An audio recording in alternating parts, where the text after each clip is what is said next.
Hi guys, இன்றைக்கி நம்ம வீட்டில் என்ன ஸ்பெஷல்னா சிக்கன் பிரியாணி தான். இந்த சிக்கன் பிரியாணி நான் டிஃப்ரெண்ட்டாக செய்ய போகிறேன். ஸோ இந்த மாதிரி ட்ரை பண்ணி பாருங்கள். அதுக்கோசம் நான் சிக்கன் வாங்கியிருக்கேன், லெக் பீஸு. ஸோ நம்மளுக்கு சிக்கன் பிரியாணியில் லெக் பீஸ் கிடைக்கிறது ரொம்ப அதிர்ஷ்டம்னு சொல்லுவாங்க.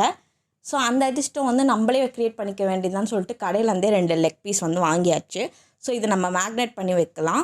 ஸோ இதில் கொஞ்சம் தயிர், மஞ்சள் தூள், மிளகாத்தூள், இஞ்சி பூண்டு பேஸ்ட்டு போட்டு நல்லா கலந்து நல்லா மேக்னேட் பண்ணி வச்சுக்கோங்க. இது ஒரு 1/2 அன் ஹவர் கிட்ட வந்து நல்லா வந்து ஊறட்டும்.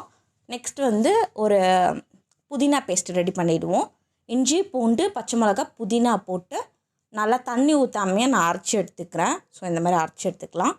ஸோ இப்போ ஒரு பேனில் வந்து பிரியாணி டப்பரா வச்சுட்டு அதில் எண்ணெய் ஊற்றிட்டு சோம்பு, பட்டை, லவங்கம், பிரியாணி இலை போட்டுக்கோங்க. வெங்காயம் போட்டுக்கோங்க. எண்ணெயில் நல்லா வெங்காயத்தை வந்து வதக்கிட்டே இருங்க.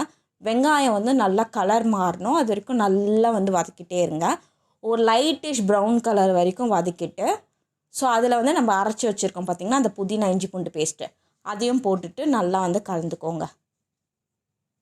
இது பச்சை வாசனை போகிற வரைக்கும் நல்லா கலந்துட்டு இதில் தக்காளி போட்டுக்கோங்க. தக்காளியும் நல்லா போட்டு வதக்கிட்டே இருங்க. இது நல்லா வெங்காயம் தக்காளிலாம் நல்லா வந்து குழஞ்சி வர மாதிரி நல்லா வதக்கிட்டு இதில் வந்து மஞ்சள் தூள், பிரியாணி மசாலா தான் மெயின் மசாலா, வேறு எந்த மசாலா நான் போடல. One and only biryani masala தான். பிரியாணி மசாலா போட்டுக்கோங்க. தேவையான அளவு உப்பு போட்டுட்டு நல்லா வந்து எண்ணெயிலே நல்லா வதக்கிக்கோங்க. நல்லா வதக்கிட்டு அப்படியே எண்ணெய் மேலே வருது பார்த்திங்கன்னா அந்த டைமில் நம்ம மேக்னேட் பண்ண சிக்கனையும் போட்டுடலாம். நல்லா சிக்கனையும் போட்டு அது நல்லா கலந்துக்கோங்க. நல்லா கலந்துட்டு அப்படியே விட்டிங்கன்னா நம்மளுக்கு சிக்கன்லேருந்தே தண்ணி வரும். பார்த்திங்கன்னா நம்மளுக்கு எவ்வளோ தண்ணி வந்திருக்கு. அப்படியே அந்த சிக்கன் ஸ்மெல் வருது, நல்லா கிரேவி ஸ்மெல்லு.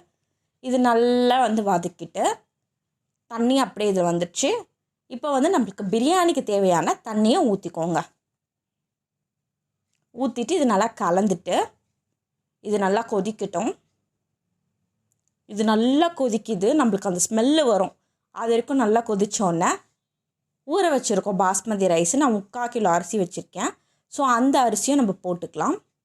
போட்டுட்டு ஒரு கலரிட்டு வச்சிடலாம். ஒரு 15 மினிட்ஸ் கழித்து வந்து பார்த்திங்கன்னா சூப்பரான பிரியாணி ரெடி. அப்படியே லெக் பீஸ் வந்து மேலே நிற்கிது நம்மளுக்கோசமே. ஸோ அப்படியே அந்த பிளேட்டில் வந்து பிரியாணியை போட்டு செம்ம ஸ்மெல்லு. பிரியாணி, முட்டை, அப்புறம் வந்து இது ஈரல் பெப்பர் தொக்கு அண்ட் ரைத்தா. அப்படியே அந்த பீஸ்லாம் நல்லா வெந்திருந்துச்சு. அப்படியே அந்த பிரியாணியோடு சாப்பிடும்போது சூப்பராக இருந்துச்சு.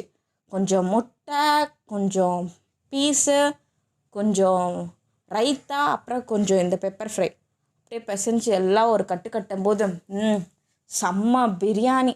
அப்படியே சுட சுட வேர்த்து கொட்டிக்கிட்டு இந்த பிரியாணி சாப்பிடும்போதே வாவ் சூப்பராக இருந்துச்சு. நீங்களும் இந்த பிரியாணி ட்ரை பண்ணி பாருங்கள். பிடிச்சிருந்தா லைக் பண்ணுங்கள். வச்ச பாய்.